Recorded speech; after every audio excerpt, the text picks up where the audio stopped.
Aba! Ay talaga namang ako'y nasusura ng husto dito sa puno ni Nilda. Araw-araw na lang ay puno ng tuyong dahon itong gilid ng bahay ko. Daming-dami! Pati itong bubong ng bahay ko'y malapit-lapit ng masira at nabibigatan ay sa dami ng tuyong dahon doon sa ibabaw. Kayo doon sa inyo, kayo magsilayas, huwag kayo rito. Dito pa kayo nagsisitambay. Ay, kayo naman hindi mga taga rito. Diyan kayo hindi dapat narito. Aba, Josepina, anong ginagawa mo? Ano ka ga naman, Nilda? At tinatanong mo pa kung anong ginagawa ko. Ay, bayaan naman at nakikita mo na. Abay, bakit yung mga basurang inihahagis mo pa rito? Ay, di bagat tayo may kasabihan, Nilda, na basura mo, ibulsa mo. Ay, paano ko naman ibubulsa itong mga basurang ito? Ay, ito naman ay hindi sa akin. Ito'y sa iyo, Nilda.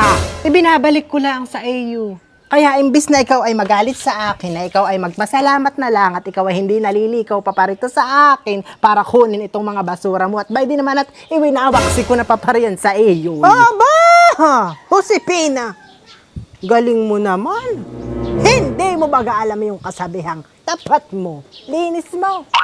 Ay, yung mga basura ngayon nadiyan sa tapat mo. Bakit hindi mo na lang walisin, dakutin, tsaka isako? Bakit ikinakalat mo pa dito sa harapan ng bahay ko? Pangaw kaya tayo.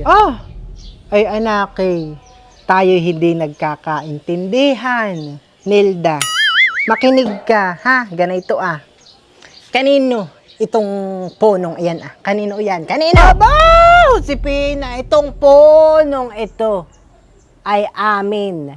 Sakop ito ng lupa namin. Kaya ito'y amin. Kaya kayo huwag nang aangkin. Ay talagang inyo yan, Nilda. Ay nanlaglag ang mga tuyong dahon. Kanino ang mga dahon? Oh, bakit hindi ka makaimik ngayon, ha, Nilda? Magsalita ka! Lintik ka! Si Lolo Jose, si Lolo Jose, si Lolo Jose ay matanda na. Aba, Josepina, bakit yung mga bunga kaya pinagpipipitas mo?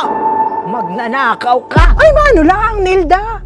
Kung itong mga bungang ito'y pagpipitasin ko, kahit lang apasin kong lahat ito'y wala kang pakialam. Anong sinasabi mo diyan ako'y walang pakialam? Itong punong ito'y pag-aari ko, kaya yung mga bungang ay akin, kaya ako'y may pakialam.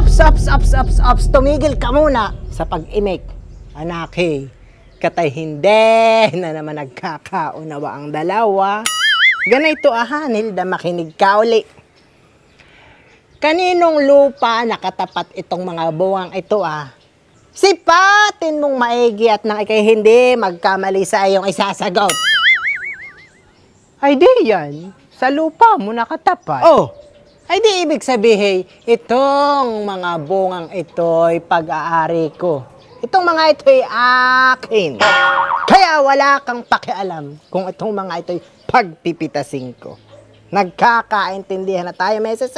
Malinaw na? Okay na? Ay, oo, Mrs. Okay na.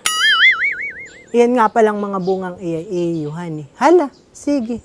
Idiretso mo lang ang pamimitas. Bayuhon pa, Mrs. Uha ang mga hinog. Kunin mo na. Ay, teka! Itong punong ito nga pala'y akin. Ay, di kahit lang yung mga bungang nangariyan sa tapat mo, akin paray! Ako nga, huwag mong pinaglululoko, Josephine. Isauli mong lahat sa akin yung mga pinitas mo. Akin na yung mga yan. Aba! Ay bakit itong mga ito isasauli ko pa sa iyo? Ito ay sa akin na. Isauli mo sa akin, Josepina, yung mga pinitas mong iyan. Ibabalik mo o pasasabugin ko yung ulo mo.